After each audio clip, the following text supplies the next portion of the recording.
अब हम हड़प्पा सभ्यता के सामाजिक जीवन की दूसरी विशेषताओं को देखें तो एकल परिवार होते थे, क्योंकि हड़प्पा सभ्यता एक शहरी सभ्यता थी। तो शहर की एक विशेषता है एकल परिवार। उसी प्रकार हड़प्पा सभ्यता में भी एकल परिवार रहता था और हड़प्पा सभ्यता में नारियों की स्थिति अच्छी थी।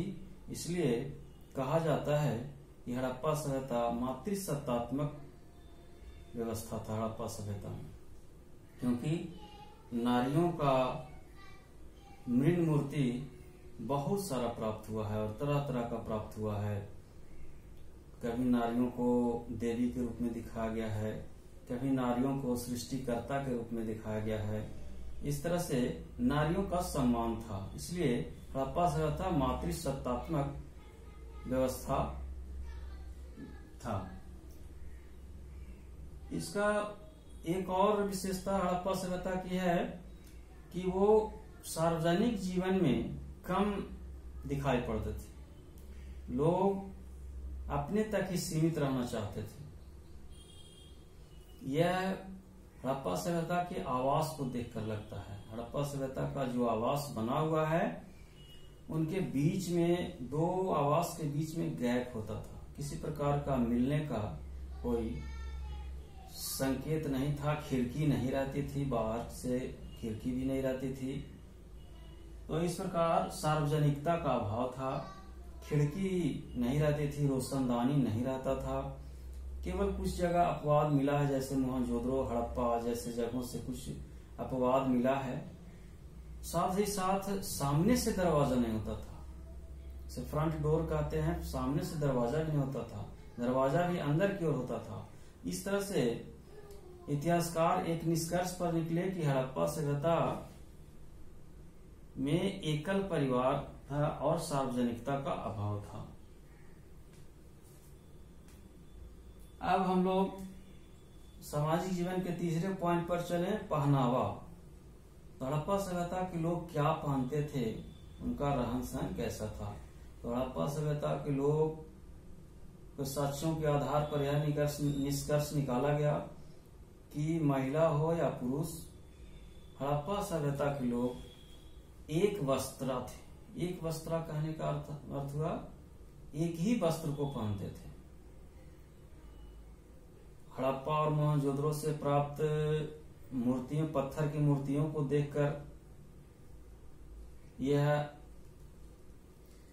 अंदाजा लगाया गया कि हड़प्पा के लोग एक वस्त्र पहनते थे। उनका पहनने का स्टाइल था एक चादर की तरह वस्त्र होता था, ऊपर से नीचे तक ये इस तरह से, जैसे आज के साधु संत पहनते हैं, उस तरह से एक वस्त्र को ही पहनते थे।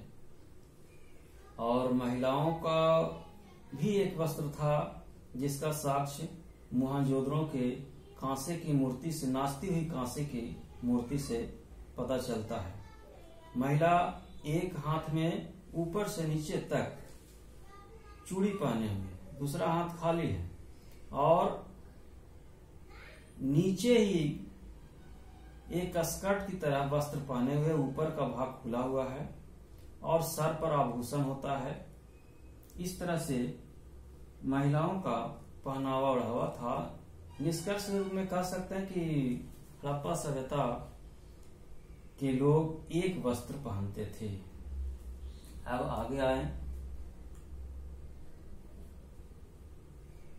हड़प्पा सभ्यता के लोग श्रृंगार प्रसाधन का भी उपयोग करते थे। इसका प्रमाण मोहनजोदड़ो से मिला। प्रसाधन के बहुत सारे वस्तु मिले और एक जगह से तो चाहूदड़, एक जगह से लिपस्टिक का भी साक्ष्य मिला है।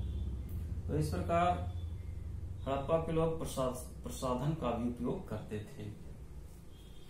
अब हम लोग देखें खेल कूद।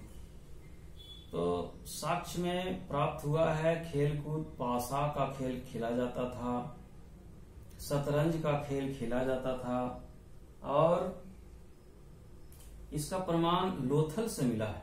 लोथल से एक मिट्टी का बना हुआ शतरंज का बोर्ड मिला। इससे इतिहासकार इस निष्कर्ष पर पहुंचे कि कुछ खेल और भी बंदर, मिट्टी का बंदर बना हुआ, उसको खेल के रूप में खिलौना यूज करते थे। इस तरह से उनका जीवन चलता था। अगला पॉइंट है अंत्येष्टि प्रक्रिया। मरने के बाद क्या किया जाता था? जैसा हम लोग मरने के बाद बहुत सारी प्रक्रिया करते हैं, संस्कार बहुत सारे हैं, उसी प्रकार से हड़प्पा सभ्यता के लोग भी उसी प्रकार से कुछ प्रक्रिया करते थे। जैसे मरने के बाद दफनाया जाता था।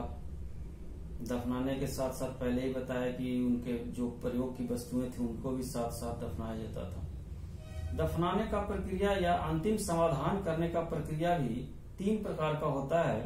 हड़प्पा सभ्यता में भी लगभग तीनों प्रकार थे। पूर्ण समाधान होता था, जैसे दफना दिया गया पूरी तरह से या जला दिया गया, ये पूर्ण समाधान हो गया।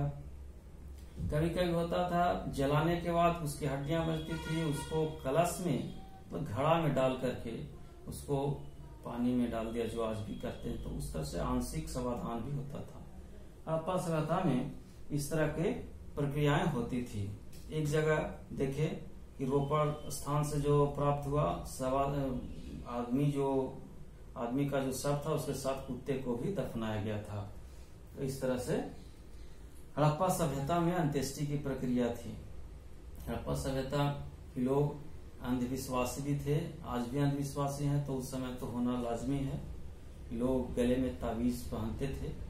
तो इस तरह से आज हम लोग देखे हड़प्पा सभ्यता के सामाजिक जीवन के बारे में पढ़े, चर्चा किए। इसी के साथ हम लोग अगले अध्याय में, अगले पार्ट में हम लोग देखेंगे हड़प्पा सभ्यता का अर्थव्यवस्था क्या है। इससे पहले मैं हड़प्पा सभ्यता के स्थल के बारे में कुछ नोट्स स्क्रीन पर दिखा रहा हूं, उसको आप लोग स्क्रीनशॉट लेकर उसको रख लें और उस स्थल को याद रखो। एक लेक्चर हड़प्पा सभ्यता के स्थल पर ही होगा। तो इसके लिए सबसे पहले आप लोग तैयार रहेंगे, इसको देखते रहेंगे कि क्या है, कौन कौन स्थल है, याद करेंगे और उसी के आधार पर हम लोग इस पर चर्चा करेंगे। तो सबसे पहले देखिए, ये पहला है, इसको स्क्रीनशॉट ले लेंगे।